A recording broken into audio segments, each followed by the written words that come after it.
Hey guys, Eskibar here to talk about some big gaming news. It's a bit old. Sorry I'm late to the party. I've been really busy with school. School, 5 days a week. But, better late than never. It's not that old.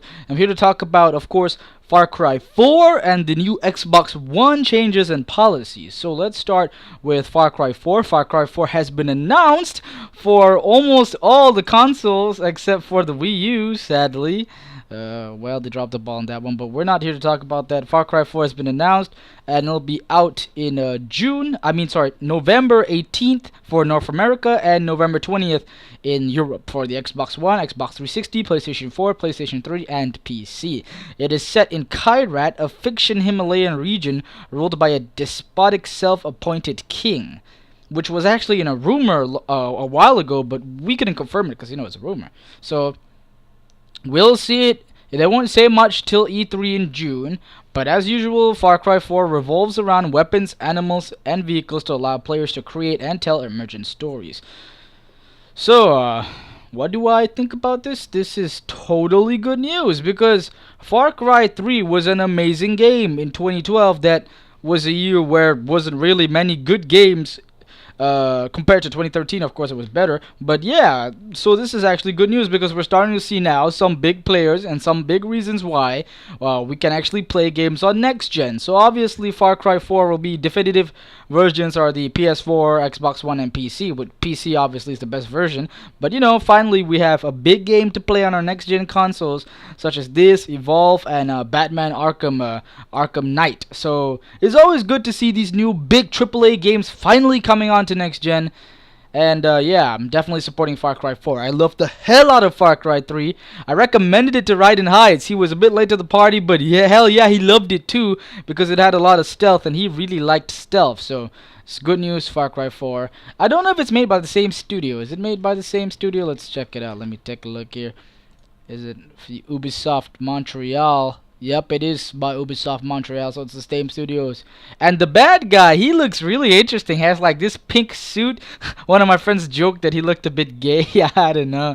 He looks alright. He looks maniacal, looks evil, It's the cover, it's pretty interesting, but it still has a lot of Far Cry 3 feel to it. So that's good news. And second is the Xbox One. This is definitely the biggest news for the week with their new policy. They have new policy changes, and they even have a new bundle coming out for the Xbox, a Kinectless bundle. So what's going on is first, they're dropping the Kinect from the Xbox One and the price of the console by $100. So now they're competing directly with Sony's PlayStation 4 being the same price.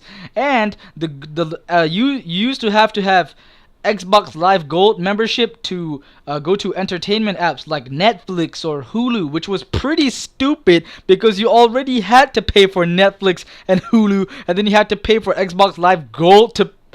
What? So now they're dropping all that shit, and you don't need to have Xbox Live Gold to use Hulu or Netflix or free applications that normally required Xbox Live Gold last time. So, and also they're offering the same incentives. They're going to offer big games similar to Sony's PlayStation Plus. PlayStation Plus is a great service because it really offers AAA awesome games. They don't offer shit.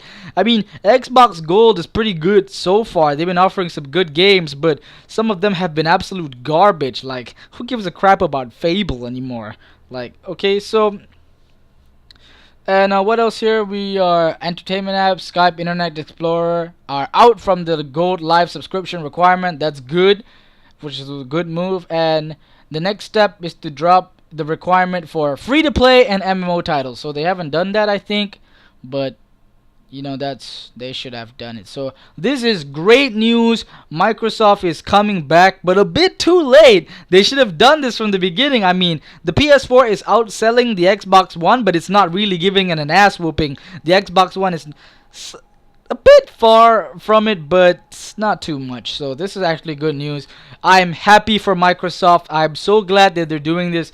They're listening to reason, listening to the feedback, and now we're actually going to see some competition between the Xbox One and the PS4, because PS4, let's be honest, it's been winning because of the price and the slight power edge it has above the Xbox One. So now that the Xbox One is the same price, things might be different, hopefully, so that'll give more competition and companies will start dishing out new tactics. It puts companies on edge, so they'll do things that'll make their console or their product better. So competition is always good. It's not a bad thing. It's not, oh, sure, it is copying Sony's policies, but hey, you gotta do what you gotta do. Apple, Microsoft did the same thing with the whole Xerox and Windows thing, so it's business. And I am really happy for Microsoft for doing this. So that's what I want to talk about, these two biggest news. And of course, I'll be following Far Cry 4, and now maybe I might be rich enough to get an Xbox One because it's $100 cheaper. I literally only got a PS4 because it was $100 cheaper. See, Microsoft, there's a huge difference when it comes to $100, especially when you're like a guy in college or high school like me. It really makes a difference. So hope you share your opinions. Are you excited for Far Cry 4? And what do you feel about Microsoft's new policies for the Xbox One and the price changes? As always, leave that down in the comments, and I hope to see you next time.